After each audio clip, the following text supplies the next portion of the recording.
உங்கள் அனைவருக்கும் என்னுடைய அன்பான வணக்கம். கழகத்தோட வேர்களா,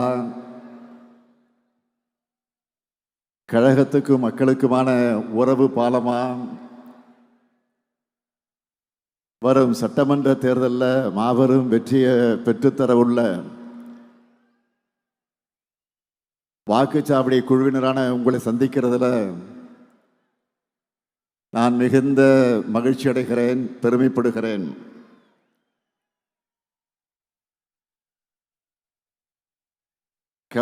கருப்பு சிறப்பு துண்டோட தேர்தல் களத்திற்கு தயாராக இருக்கிற உங்களை பார்க்கும்போது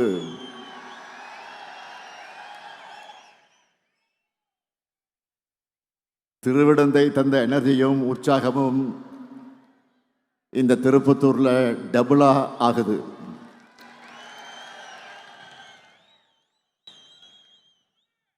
உங்க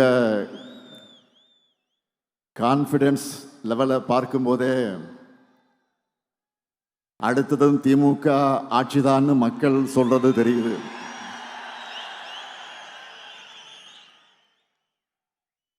அடுத்தடுத்து நாம் அறிவிக்கிற திட்டங்களையும் அடுத்து நடக்க போற மதுரை கோவை பயிற்சி கூட்டங்களையும் இந்த எனர்ஜியும் உற்சாகமும் கூடிக்கொண்டே போகும். அதுக்கு நான் கேரண்டி. வடக்கு மண்டல BLA 2, BLC, BDA வாக்குச்சாவடி குழுவினருக்கான என் வாக்குச்சாவடி வெற்றி வாக்குச்சாவடி பயிற்சி நிகழ்ச்சி மாநாட்டை போல ஏற்பாடு செஞ்சு அசத்தி இருக்கக்கூடிய வடக்கு மண்டல பொறுப்பாளர் மாண்புமிகு அமைச்சர் எதிலும் வல்லவர் ஏவா வேலுவர்களுக்கு என்னுடைய பாராட்டுக்கள், வாழ்த்துக்கள். அவரோடு தோளோடு தோல் நின்ற ஆற்றல் மிகு மாவட்ட கழகத்தினுடைய செயலாளர்கள், இயக்கத்தினுடைய முன்னோடிகள், நிர்வாகிகள் அனைவருக்கும் வாழ்த்துக்களோடு தலைமை கழகத்தின் சார்பில் என்னுடைய இதயபூர்வமான நன்றியை நான் தெரிவித்துக் கொள்ள விரும்புகிறேன். திருவண்ணாமலை மாவட்டத்தினுடைய தொகுதிகள் 8 தொகுதிகள், வேலூர் மாவட்டத்தினுடைய தொகுதிகள் 5 தொகுதிகள், தருமபுரி மாவட்டத்தினுடைய தொகுதிகள் 5 தொகுதிகள், கிருஷ்ணகிரி மாவட்டத்தினுடைய தொகுதிகள் 6 தொகுதிகள்,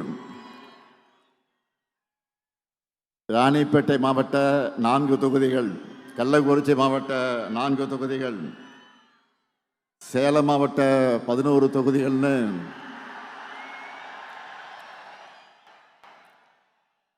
இந்த மாநாட்டுக்கு வந்திருக்கக்கூடிய நீங்க உங்களுடைய 40 தொகுதிகளையும் மதச்சார்பற்ற முற்போக்கு கூட்டணி வெற்றி பெற வைக்க தயாராக இருக்கீங்களா? தயாரா இருக்கீங்களா?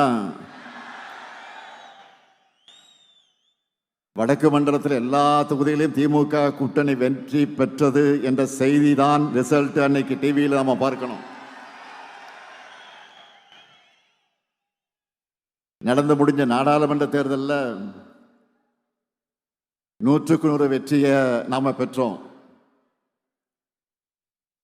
அப்ப இருந்ததை விட அதிகமான திட்டங்களை இப்போ நிறைவேற்றி கொடுத்திருக்கிறோம். எல்லா தரப்பு கோரிக்கைகளையும் தீர்த்து வச்சிருக்கிறோம்.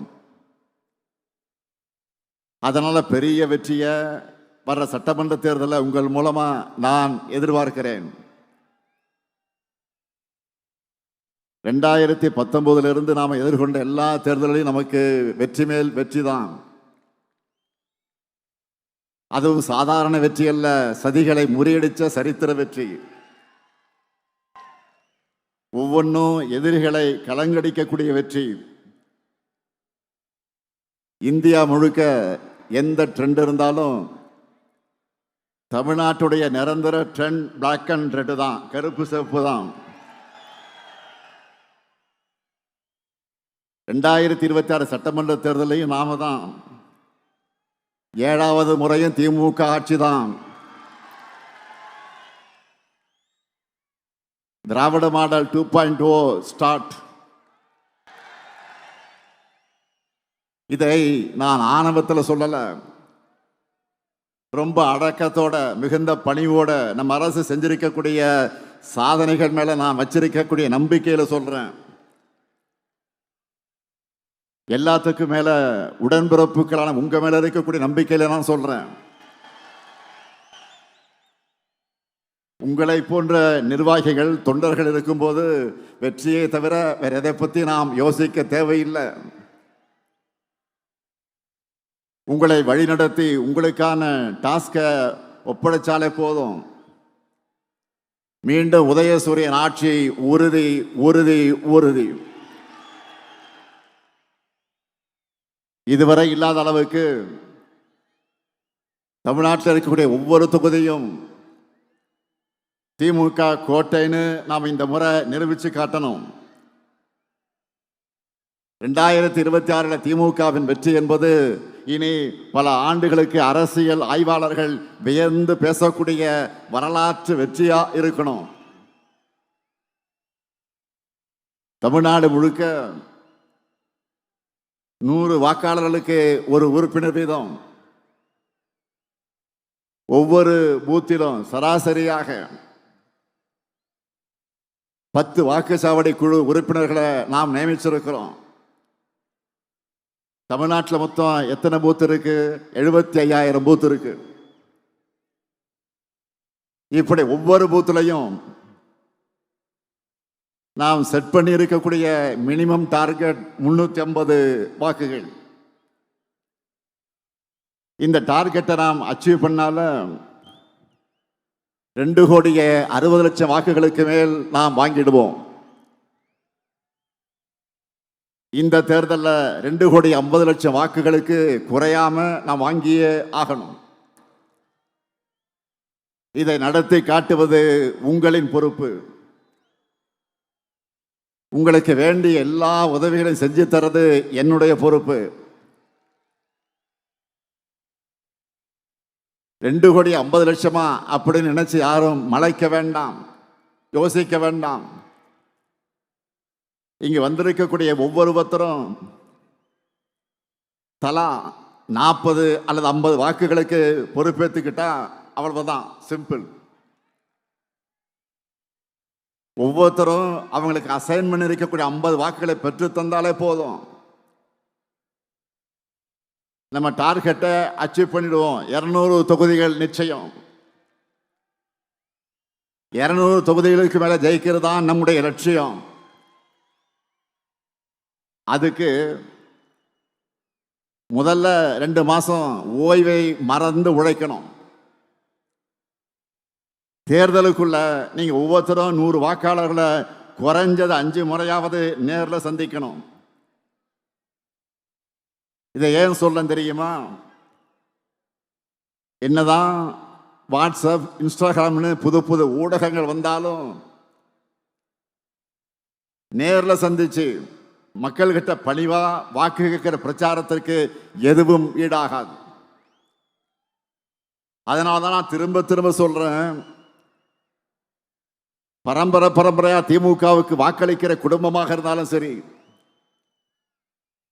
இதுவரை நமக்கு வாக்களிக்காத குடும்பமாக இருந்தாலும் சரி, பிரச்சாரத்தின் கடைசி நிமிடம் வரை மக்களை சந்திச்சு சாதனைகளை சொல்லி வாக்குறுதிகளை சொல்லி வாக்கு கேட்டுக்கொண்டே இருக்கணும். இதை நீங்க ரிப்பீட் மோடல பண்ணணும். அப்பதான் நம்முடைய வெற்றியும் ரிப்பீட் ஆகும்.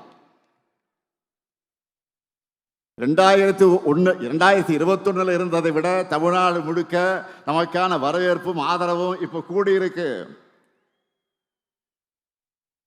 2021 தேர்தலில் இதையெல்லாம் செய்வோம்னு சொல்லி ஆட்சிக்கு வந்தோம். இப்போ சொன்னதையும் தாண்டி செஞ்சுக்கிட்டு இருக்கிறோம். அதனால கெத்தா மக்கள் முன்னாடி வந்து நிற்கிறோம். அதனால மெத்தனமாக இருக்காம களத்தில் தொடர்ந்து உழைச்சா சென்ற முறை அடைஞ்சதை விட பெரிய வெற்றி 100% சாத்தியம், 100% சாத்தியம். 2024 நாடாளுமன்ற தேர்தலில் நம்ம வாங்கின வாக்குகளை சட்டமன்ற தொகுதி வாரியாக பார்த்தாலே மிக தெளிவாக தெரியும். நிச்சயமா 2026லையும் 200 தொகுதிகளுக்கு மேல நாம தான் வெல்ல போகிறோம். அதுக்கு ஒவ்வொரு வாக்கு முக்கியம். உங்க எல்லாருக்கும் ஆளுக்கு 100 வாக்காளர்களை அசைன் பண்ணியாச்சு. எலெக்ஷன் அன்னைக்கு பூத்துக்கு வந்து அவங்க நமக்கு வாக்களிக்கிற வரை அவங்களை நீங்க அணுகிக்கிட்டே இருக்கணும். எப்படி? பணிவா, கனிவா, மரியாதையா, நட்பா அணுகணும். அது மட்டுமல்ல, வாக்குப்பதிவு முடிஞ்சு மிஷின்ல சீல் வச்சு எடுத்துட்டு போற வரைக்கும் நீங்க கவனமாக இருக்கணும். வீடு வீடா போங்க, சகஜமா உரிமையோட பிரச்சாரம் செய்யுங்க. அவங்க கிட்ட நம்ம சாதனைகளை பொறுமையாக விளக்கி சொல்லுங்க. அவங்களே அதை உணர்ந்து நமக்கு வரவேற்பு அளிப்பாங்க. நண்பர்களுடைய டீ கடையில் உட்கார்ந்து எப்படி டிஸ்கஸ் பண்ணுவோமோ, அரட்டடிப்போமோ, அந்த மாதிரி ஃப்ரெண்ட்லியா பேசுங்க. நம்ம கழக ஆட்சி மீண்டும் வந்தால்தான் தமிழ்நாட்டின் வளர்ச்சி தொடரும். தமிழ்நாட்டினுடைய சுயமரியாதை காப்பாற்றப்படும். அவங்க மனசுல பதிய வையுங்க. குறிப்பா மாணவர்கள், இளைஞர்கள்கிட்ட அவங்களுக்காக நம்ம செஞ்சுட்டு வரக்கூடிய திட்டங்களை எடுத்து சொல்லுங்க. நான் முதல்வன், தமிழ் புதல்வன், புதுமை பெண், லேப்டாப் திட்டம் எல்லாத்தையும் நினைவூட்டுங்க. தனியார் தொழிற்சாலைகள் மூலம் மட்டுமே 38 லட்சம் வேலை வாய்ப்புகள் அவங்களுக்காக நாங்கள் உறுதி செஞ்சிருக்கோம்னு புரிய வையுங்க. 2ஆம் நிலை நகரங்களில் கூட டைடல் பார்க், சின்ன சின்ன மாவட்டங்களை கூட சிப்காட், எல்காட் பூங்கா திறந்திருக்கிறோம்னு லிஸ்ட் எடுத்து காட்டுங்க. இதுக்காக உங்களுக்கு தேவைப்படக்கூடிய தகவல்கள் அடங்கின ஒரு புத்தகத்தை உங்க எல்லாருக்கும் நாங்கள் வழங்கி இருக்கிறோம். அதில் நம்மோட 5 ஆண்டு சாதனைகளை விளக்கி சட்டப்பேரவையில் நான் பேசின ஸ்பீச், அந்த பேச்சு தெளிவாக இருக்கு. அதை முழுசா படிச்சு அதில் உள்ள திட்டங்களை ஒன்று விடாம மனப்பாடமே பண்ணிடுங்க. நம்முடைய ஆட்சி காலத்தில் ஒவ்வொரு குடும்பமும் நிச்சயமா ஏதாவது ஒரு வகையில் பயன்பெறக்கூடிய வகையில் நம்ம திட்டங்கள் அமைஞ்சிருக்கு. இந்த புத்தகத்தை தெளிவா அடங்கியிருக்கு. இதே போன்ற ஒரு புத்தகம் உங்கள் ஒவ்வொருவருக்கும் வழங்கப்பட்டிருக்கிறது. அவையெல்லாம் அவங்க வீட்டினுடைய ஒரு அங்கமாக இருக்கிற மாதிரி நோட்டீஸ் அடிச்சு கொடுங்க. அடுத்த 2 மாசம் எந்த பக்கம் திரும்பினாலும், எந்த வீட்டுக்குள்ள நுழைஞ்சாலும் அவங்க டிஎம்கே பிராண்ட் தான் தெரியணும். மறந்துடாதீங்க. தெருமுனை கூட்டங்கள், திண்ணை பிரச்சாரங்களை மேற்கொள்ளணும். இளைஞர்கள் மற்றும் மகளிரை கழகத்துக்கு நோக்கி அதிக அளவில் ஈர்க்கணும். ஏன்னா அவங்களுக்காகத்தான் இந்த 5 ஆண்டு காலமாக நிறைய செஞ்சிருக்கிறோம். ஒவ்வொரு தனி மனிதனின் கோரிக்கையும் எண்ணத்தையும் நம்ம திட்டங்கள் மூலமாக செயல்படுத்தி கொண்டிருக்கிறோம். கலைஞர் மகளிர் உரிமை திட்டம், காலை உணவு திட்டம், புதுமை பெண் திட்டம், தமிழ் புதல்வன் திட்டம், நான் முதல்வன் திட்டம், இல்லம் தேடி கல்வி திட்டம், எண்ணும் எழுத்தும் திட்டம், குறு சிறு நிறுவனங்களுக்காக கடன் உத்தரவாத திட்டம், கலைஞரின் அனைத்து கிராம ஒருங்கிணைந்த வேளாண் வளர்ச்சி திட்டம், கலைஞர் நகர்ப்புற மேம்பாட்டு திட்டம், உங்களுடன் ஸ்டாலின், நலன் காக்கும் ஸ்டாலின், மக்களை தேடி மருத்துவம், இன்னுயிர் காப்போம், நம்மை காக்க 48 இறக்குது. பாதம் காப்போம், இதயம் காப்போம், கலைஞர் கைவினை திட்டம், ஊட்டச்சத்தை உறுதிசை திட்டம், மகளிர் விடியல் பயணம், கலைஞர் கனவு இல்லம், அன்பு கரங்கள், அன்பு சோலை, தோழி விடுதிகள்.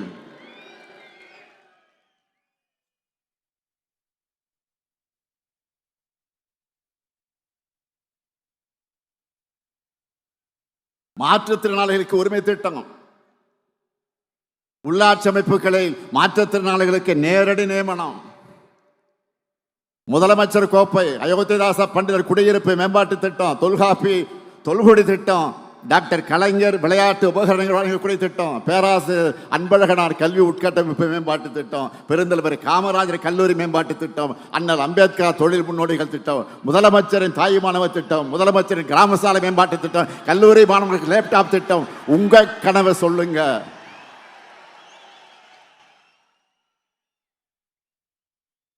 இறக்குது அவ்வளவு திட்டங்கள். 3000 ரூபாய் பொங்கல் தொகுப்பு,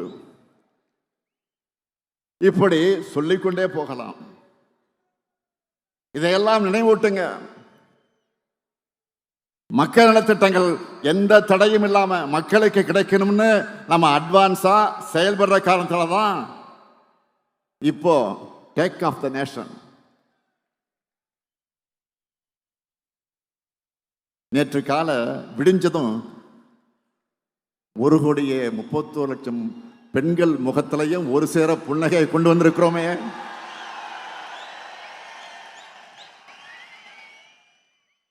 அவங்க காலையிலேயே கேட்ட முதல் ரிங்டோனே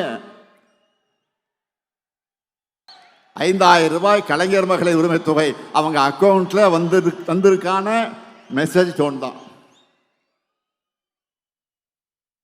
ஏன் மாதம் மாதம் தரும், ஏன் இந்த மாதம் 5,000 கொடுக்கிறோம்னு தெளிவா விளக்கி நேற்று காலையில் நான் வீடியோவும் வெளியிட்டிருக்கிறேன். தேர்தலை காரணம் காட்டி மகளிர் உரிமை தொகையை தடுக்க நினைச்ச சதியை முறியடிச்சிருக்கிறோம். நீங்க அந்த செய்தியை பார்த்திருப்பீங்க. பாஜகவை சேர்ந்த ஒருத்தரை வச்சு உச்சநீதிமன்றத்தில் வழக்கை தொடர்ந்து தேர்தல் நெருக்கத்தில் மக்கள் நல திட்டங்களை நிறுத்தணும்னு திட்டம் போட்டாங்க. அதாவது ஒன்றிய பாஜக அரசை பொறுத்த வரைக்கும் அவங்களுக்கு மக்களுக்கு நல்லது செய்ய மாட்டாங்க, நல்லது செய்ய விட மாட்டாங்க. தமிழ்நாட்டு மகளிருக்காக நான் கொடுத்த உறுதிமொழிதான் உரிமை தொகை. அதுக்கு தடை போட நான் விட்டுருவேனா? அதனாலதான் மக்களுக்கு சர்ப்ரைஸ் கொடுத்து மக்கள் விரோதிகளுக்கு ஷாக் கொடுத்தோம். இதுதான் இந்த முத்துவேல் கருணாநிதி ஸ்டாலினுடைய ஸ்டைல்.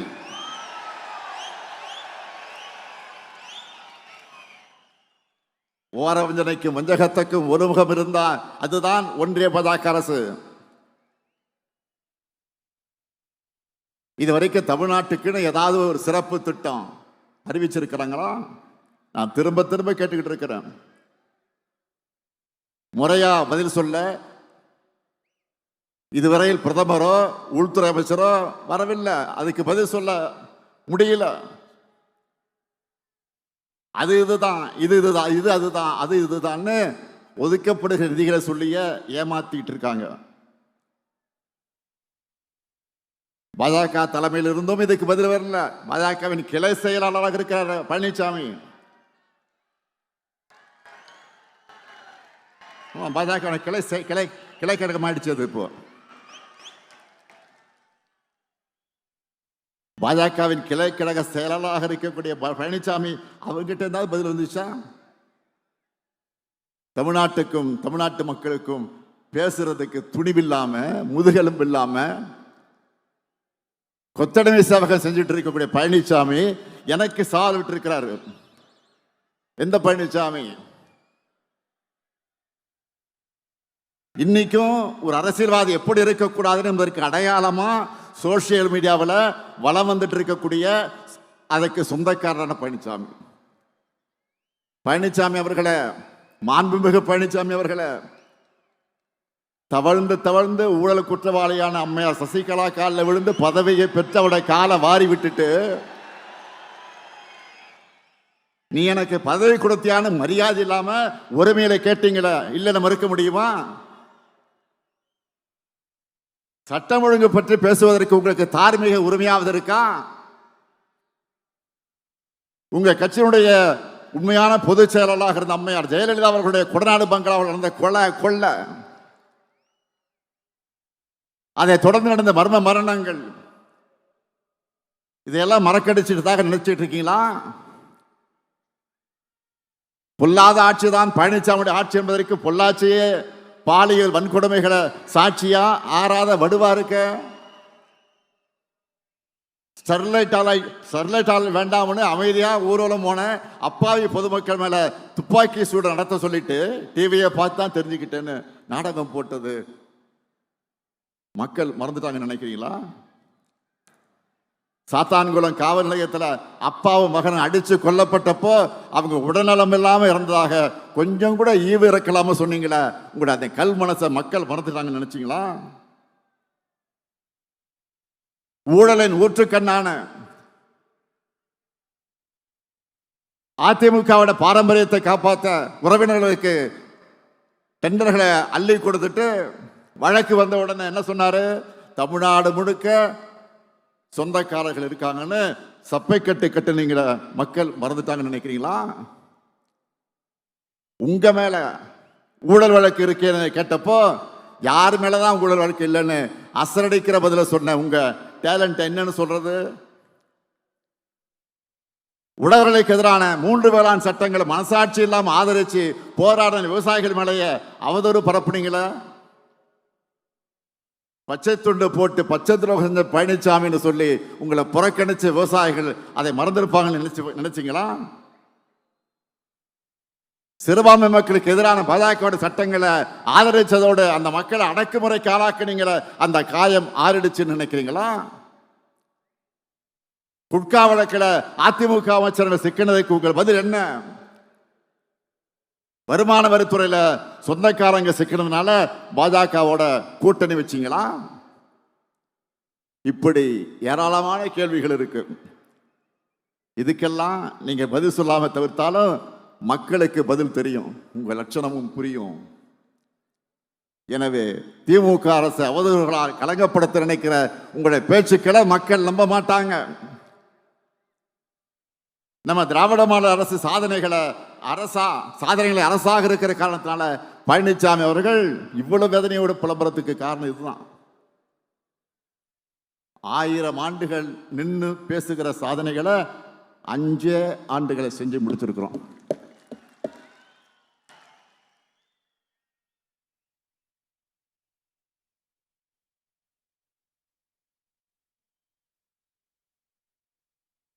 யூடியூப்லையும் சோசியல் மீடியாக்களையும் பாருங்க. வடமாநில சேனல்கள்லாம் எப்படி சாதனைகளை இப்படி சாதனைகளை செய்யக்கூடிய அரசு இந்தியாவிலே இல்லைன்னு நம்ம திராவிட மாடல் அரசை பாராட்டி ஒரு சிறப்பான ஆட்சிக்கு அடையாளம் இதுதான் தமிழ்நாட்டு அரசுன்னு சொல்லி ஒரு எக்ஸாம்பிளா காட்டிட்டு இருக்கிறாங்க. நான் மட்டும் இல்ல, இங்க இருக்கிற ஒவ்வொருத்தரும் நெஞ்ச நிமிர்த்தி சொல்லலாம், தமிழ்நாட்டு வரலாற்றிலேயே நம்ம கவர்மெண்ட் மாதிரி சாதனைகள் செஞ்ச அரசே கிடையாது. ஒட்டுமொத்த தமிழ்நாட்டுக்கு செஞ்ச திட்டங்களை மட்டும் இல்ல, ஒவ்வொரு மாவட்டத்துக்கும் தொகுதிக்கும் நிறைவேற்றப்பட்டிருக்கக்கூடிய சாதனைகளை நம்மால் பட்டியலிட்டு சொல்லிட முடியும். நல்லா புரிஞ்சுக்குங்க, நாம போராடுறது திராவிட முன்னேற்ற கழகத்துடைய வெற்றிக்காக மட்டும் இல்ல, தமிழ்நாட்டுடைய வெற்றிக்காக. பாஜகவுடைய டப்பா இன்ஜின் முன்னாடி நம்முடைய திராவிட மாடல் சூப்பர் ஃபாஸ்ட் என்ஜின் ஒருபோதும் தலைகுனியாது. இந்த உறுதியை தமிழ்நாட்டில் இருக்கக்கூடிய ஒவ்வொரு வீட்டுக்கும் ஒவ்வொரு வாக்காளருக்கும் ஏற்படுத்த வேண்டியது உங்களுடைய பணி. களப்பணிதான் உங்களுடைய முழு பணி. நீங்க உழைக்கிற ஒவ்வொரு நிமிடமும் ஒரு புது வாக்கு நமக்கு வரும். மக்களை சந்திக்கிறப்போ நம்முடைய சாதனைகளை சொன்னால் மட்டும் போதாது, ஒன்றிய பாஜக அரசுடைய துரோகங்களையும் வெளிச்சம் போட்டு காட்டணும். டப்பா எஞ்சில் ஏறி கொத்தடிமைகள் மூலமா தமிழ்நாட்டுக்குள்ள புறவாசல் வழியா நுழைய நினைக்கிற பாஜக எண்ணத்தை தடுத்து நிறுத்தணும். தமிழ்நாட்டுக்கு பரப்புரைக்கு வர்ற பிரதமர் தமிழ்நாட்டுக்குன்னு இந்த சாதனைகள்லாம் செஞ்சிருக்கணும்னு சொல்றாரா? இருந்தா தானே சொல்ல முடியும். அண்மையில் ஒன்றிய அரசுடைய பட்ஜெட் வெளியிட்டாங்களே, அதுல தமிழ்நாட்டுக்குன்னு ஏதாவது சிறப்பு திட்டங்களை அறிவிச்சாங்களா? இதை தட்டி கேட்கிற துணிச்சலோ தைரியமோ பழனிசாமி அவர்களுக்கு இருக்கா? அவரை பொறுத்த வரைக்கும் போடு தோப்புக்காரன்னு சொன்னா ஸ்டாப் சொல்ற வரைக்கும் நான் ஸ்டாப்பா பெல்ட் அடிப்பார். எல்லா துரோகத்தையும் பண்ணிட்டு கூட்டணி தர்மத்துக்காகத்தான் தமிழ்நாடு உரிமைகளை அடகு வச்சேன்னு கொஞ்சம் கூட கூச்சமே இல்லாம சொல்லுவார். இதையெல்லாம் நல்லா உணர்ந்துதான் அவருடைய தலைமையை அவருடைய கூட்டணியினரை ஏத்துக்கல. எல்லாரும் ஒரிஜினல் ஓனரா பாஜக கிட்ட நேரடியாக சரண்டர் ஆகிறாங்க. எனவே அதிமுக என்பது பாஜக டிராவல் பண்றதுக்கு யூஸ் பண்ணிக்கிற ஒரு கிளை அமைப்பு என்பதை மக்கள் கிட்ட அம்பலப்படுத்தணும். தமிழ்நாடு என்ற பெயரையே மாத்திரன்னு துடிக்கிறவங்க தமிழ்நாட்டுக்குள்ள வந்தா அவங்களுடைய சதி திட்டங்கள் எப்படிப்பட்டதா இருக்கும்னு மக்களுக்கு நீங்கள் புரிய வைக்கணும். இந்த சதியை உணராம நம்மோட மதச்சார்பற்ற முற்போக்கு கூட்டணியை தவிர வேற யாருக்கும் வாக்களிச்சாலும் இன்னைக்கு நாம செஞ்சிட்டு இருக்கக்கூடிய அத்தனை நல திட்டங்களை நிறுத்திடுவாங்கன்னு மக்களுக்கு நீங்கள் புரிய வைக்கணும். எனவே திராவிட மாடல் 2.0 ஆட்சி அமைக்க, அந்த ஆட்சி அமைக்க வேண்டும் என்ற நம்மோட இலக்கை நீங்க எல்லோரும் உங்க நெஞ்சங்களை ஏந்தி அந்த இலக்கை அடைய ஒற்றுமையா பணியாற்றணும். நம்ம இலக்கு எவ்வளவு? 200 தொகுதிகள். நம்ம இலக்கு எவ்வளவு? 200 தொகுதிகளை வெற்றி பெறணும்னா என்ன தேவை? ஓய்வில்லாத உழைப்பு. வேட்பாளரை அறிவிக்கிற பொறுப்பை தலைமை கழகம் பார்த்துக்கும். வெற்றி பெறக்கூடியவர் தான் வேட்பாளர், திறமை உள்ளவர் தான் வேட்பாளர். அவரை சட்டமன்றத்துக்கு அனுப்ப வேண்டியது உங்கள் கடமை. 7வது முறையும் கழக ஆட்சி அமைத்தது என்ற வரலாற்றை எழுத வீரியத்தோடு செயல்படுங்க. மீண்டும் சொல்லுகிறேன், தமிழ்நாடு அணியா டெல்லி அணியா என்ற இந்த ஜனநாயக போர்ல அரசியல் வெறுப்புகளுக்கு அப்பாற்பட்டு நம்முடைய தாய் தமிழ்நாட்டை காக்க அனைவரும் திமுக தலைமையிலான மதச்சார்பற்ற முற்போக்கு கூட்டணியை ஆதரிக்கணும். அதுக்கான அத்தனை கலப்பணையும் நீங்க இடைவிடாம செய்யணும். தொடர்ந்து வெல்ல உழைப்போம், மீண்டும் வெல்வோம், மீண்டும் மீண்டும் வெல்வோம், வெல்வோம் ஒன்றாக. நன்றி, வணக்கம்.